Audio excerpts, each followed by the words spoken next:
Good afternoon. Welcome to News on 2. I'm Jessica Lee. The many similarities in policies and approaches that exist between Malaysia and Turkmenistan give an opportunity for both countries to work closely together in many areas. Prime Minister Tun Dr. Mahathir Mohamad said the cooperation could be enhanced through various ways, including holding business and products exhibitions in both countries. Tun Dr. Mahathir hoped to see an exhibition of Turkmenistan products and culture in Malaysia and also to have the same exhibition in Ashgabat next year. If our relation in the past was not so strong, it was because we knew less about each other, having belonged to different blocks in the past. But now we have an opportunity to meet each other, and I have had long discussions with the President, and it is quite obvious that we have many things in common as well as many things that we can exchange views or information to enhance the development of our country. Meanwhile, Tun Dr. Mahathir said Malaysia and Turkmenistan see a lot of opportunities to play a role in international affairs. For example, through the non-aligned movement NAM, where both countries had raised concerns on terrorism. And I had to explain that there is a reason for terrorism. If we identify the reason and we try to eliminate the reasons, maybe we would be able to reduce terrorism and even eliminate it.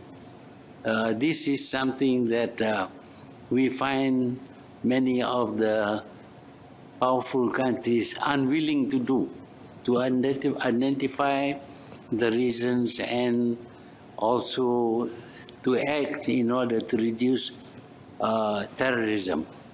The Prime Minister said this in a joint press statement at the end of meetings with Turkmenistan President Gurbanguly Berdimuhamedov at the Presidential Palace in Ashgabat on Sunday.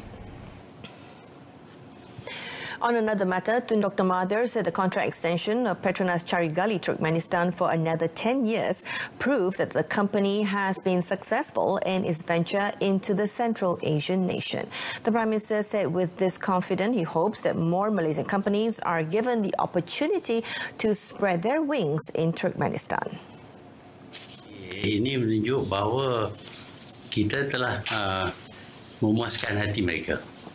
Dan saya yakin mereka akan bertimbang pemberian concession yang lain kepada Petronas. Di sini Petronas boleh buat take over 100% daripada kegiatan mengeluarkan minyak dan gas. Petronas secured the first production sharing contract, PSC, from the government of Turkmenistan in 1996, following Tun Dr. Mahathir's first official visit to Turkmenistan in 1994. Federal Territories Minister Khalid Abdul Samad said he is confident Kampong Baru landowners will agree with the government's offer of 1,000 ringgit per square foot to buy over their land for redevelopment. He said it is a fair deal offered by the government, adding that it is an offer that will produce thousands of Malay millionaires who are able to increase the number of properties belonging to the Malays in Kuala Lumpur. According to Khalid, currently the number of Malay millionaires may not be many, but once the government develops the area, it is expected that many more Malays can own land in Kuala Lumpur. Inilah matlamat kita. Lalu orang yang duk cakap nak juangkan Melayu, nak perjuangkan Melayu dan sebagainya, sepatutnya mereka membantu ke arah ini. Kerana pemilikan itu tetap akan disyaratkan hanya untuk orang Melayu. The minister said this when met after a meeting with the public program in Kampong Pak Mada, Bukit Payong in Marang, Terengganu.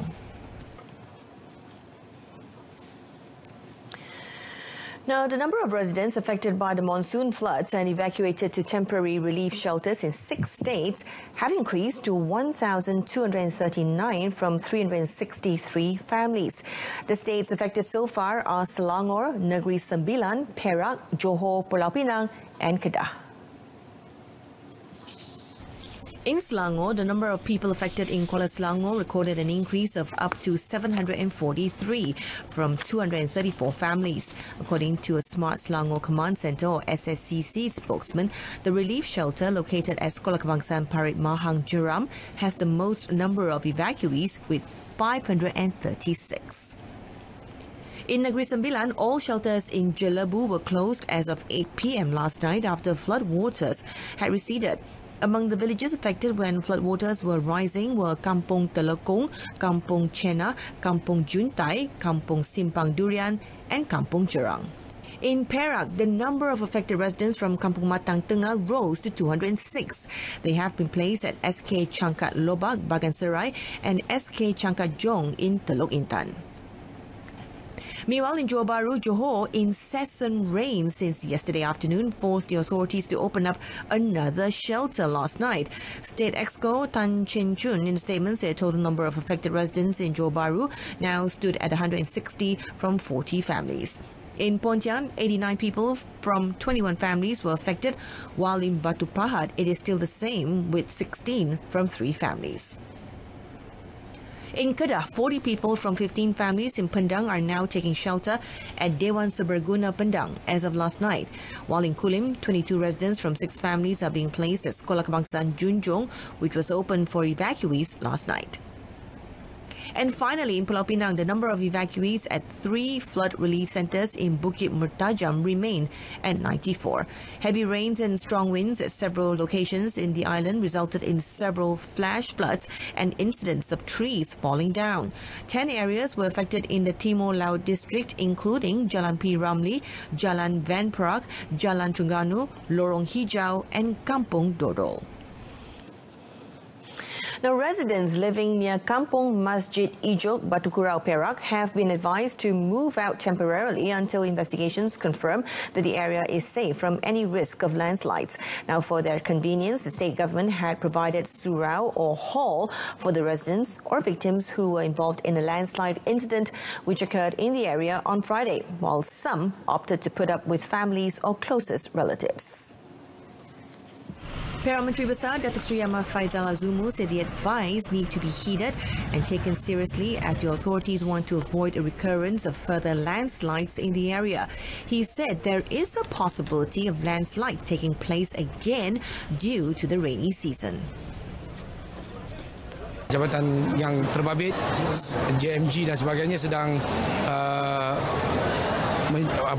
melihat apakah perkara yang sebenarnya yang berlaku dan jika akan berlaku lagi kejadian runtuhan tanah. Jadi ini lebih penting. Jadi itulah sebabnya kerajaan telah menasihati para penduduk untuk memilih untuk tinggalkan sementara rumah mereka sehingga kita dapat pastikan bahawa keadaan benar-benar selamat. Itu lebih penting. Datuk Seri Ahmad Faizal said the occupants of 50 houses were told to move out because the area was exposed to soil movements, especially during the current rainy season. He also advised road users to avoid using the Rantau Panjang Lata Tinggi Road in the village, which had also collapsed yesterday. On Friday, a senior citizen was found dead after his house in the village was hit by a landslide in an incident at 6 p.m. The victim was found buried under the landslide in the kitchen of his house by a search and rescue team at 10:31 p.m. on the same day. Rural Development Minister Datuk Seri Rina Harun has denied that the grants awarded to the Tanjung Pi Village Community Management Council was part of a campaign strategy for the upcoming Tanjung Pi by-election. This is very serious. Takkan kita nak biarkan orang berlaku kemalangan dan kita diam je dan kita laksanakan selepas pilihan raya. Saya tak nak bertanggungjawab. Ya, sebab itu kita laksanakan. Kita dah ada fungsionaran ni mengikut daerah. Kita bukan buat program ini satu malam aja. According to Datuk Seri Rina, the 50 million ringgit allocation was for the installation of 264 street lights within the constituency, which was approved by the Finance Ministry before the seat was left vacant with the death of its MP, Dr. Muhammad Farid Muhammad Rafiq. And that concludes this afternoon's edition of News on 2. In our top story, similarities between Malaysia and Turkmenistan, key to stronger ties. Join us again at 7 p.m. for more updates on the latest happenings around the world. Thank you. I'm Jessica Lee. Stay tuned to TV2 and happy holidays.